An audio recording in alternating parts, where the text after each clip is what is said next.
बिस्मिल्लाहिर्रहमानिर्रहीम अस्सलाम वालेकुम वरहमतुल्लाहि वबरकातुहू। मुमताज़ तारिक वक्री गाल दे नाल हाज़िर हां। अज वक्रियां गाली मेरे को त्रैये अहम हैं, इन्हें को सुन सो। एक तो ये है कि NH वाले यानी नेशनल हाईवे वाले एक बेगैरती की है जी वो तो लिख लेना मैं।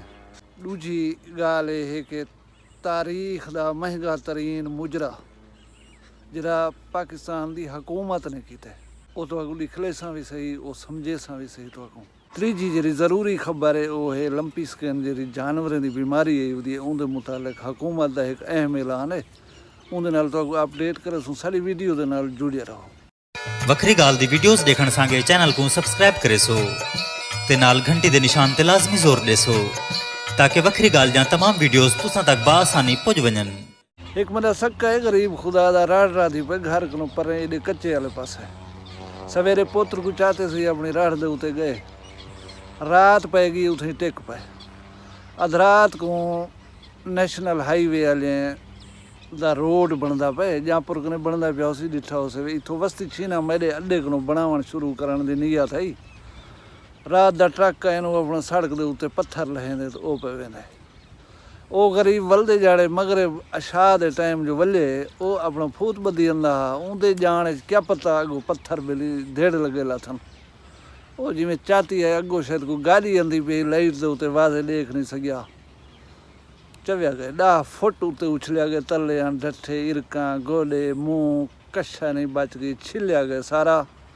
वो गरीब बिस्तरे के उत्ते सुता पे शुक्र है जो भन्नी त्रुटी कच्छा नहीं सी ना तो उनका काम थी गया।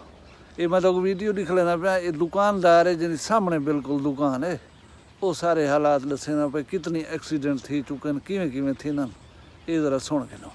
हाँ बड़े इतना नुकसान थे ना पान तकरीबन 20 एक्सीडेंट थी चुके 20 एक्सीडेंट। अच्छा हाँ ये हुन इधर रात साफ कितने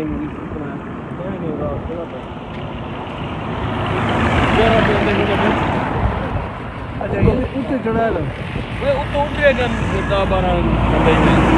हाँ बड़े तकरीबन 20 एक्सीडेंट थी चुके हैं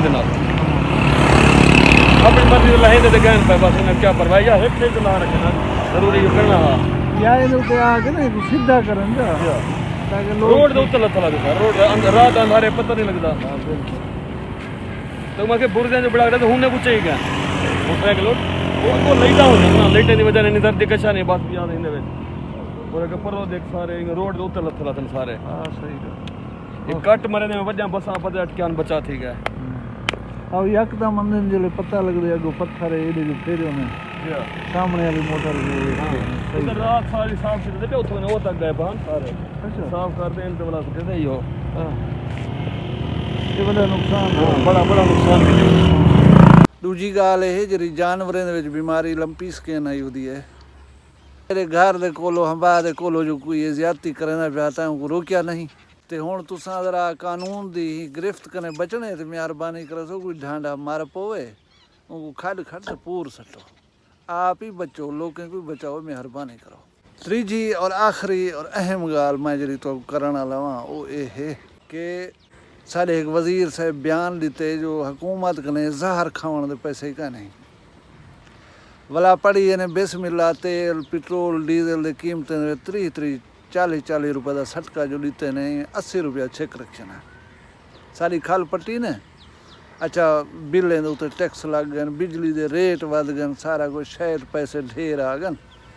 पिछले जाड़े 14 अगस्त योम आज़ादी तकरीब आई हुकूमत पाकिस्तान की तरफों जी मनाई गई है उनके छोरी छुआर रल मिल कर डांस किए ठीक है डांस किए डांस सारे वजीर ही बैठे हम थे खुद वजीर आज़म साहब भी बैठे हम थे।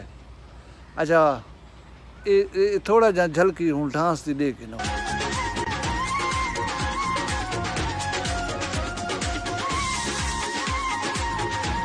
ये मैं तो जी अहम गाल दसन चाहना डांस पार्टी का खर्चा आवे 50 करोड़ रुपए भला ये दसन जरूरी है कि जेरे वेले ये पार्टी थींदी पई हूँ वेले लोग शुदे फ्लड दे विच लुटदे पैन मरदे पैन। अच्छा हुण 50 करोड़ को जहन च रखो अगर फी खानदान लख रुपया इमदाद दी बसूरत लेवेना तो राज़ी थी वेना 5000 ख़ानदान। अगर लेवेना 2 लाख रुपया फ़ी ख़ानदान को इमदाद दी सूरत तो 2500 ख़ानदान को पैसे पुॼना। वह बुढ़ मरोल एक पासो आदो असांखे ज़हर खावण दे पैसे कान्हे। मखलूक शुदी टुकर दे होटे मरदी पई है, बुख ने मरदी पई है, उन जा छतूं काहे नहीं, माल लोड़ गए, अट्टा काहे नहीं, जी बुत दी लगी पई है आवाम को।